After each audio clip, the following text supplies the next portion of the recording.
The honourable member for Saanich Violence. Thank you, Mr. Speaker. And my question to the honourable member for Burnaby New Westminster. This is nation-building legislation. It's legislation that I would like to support. I regret very much the limitation on debates, which has made it difficult for smaller parties to be part of this debate and discussion. I would like his thoughts, though, on whether we can continually, in the future, beyond this bill, add new members to the House of Commons every time we see Canada's population grow. At some point, do we not have to bite the bullet and go back and revisit those areas with sparser population?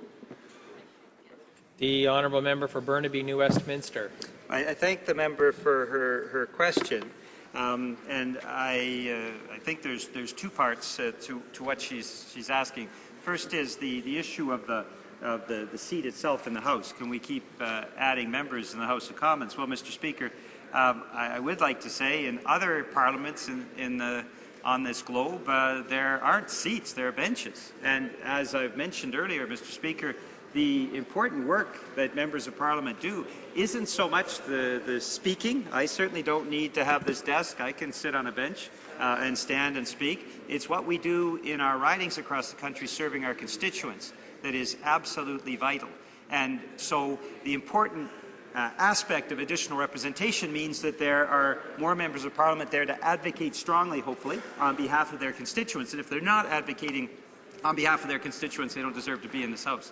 The second component that she raises quite rightly is the issue around rural-urban representation. And certainly on this side of the House, the NDP has always seen this as a very important, careful nation-building exercise. That's why we've talked about seats for Quebec. We've talked about seats for areas like my province, British Columbia, and Alberta and Ontario. We've talked about ensuring a floor for Atlantic Canada and the territories. We've talked about this as a nation-building exercise, and that means rural representation being adequate and effective in the House of Commons, as well as urban representation in the House.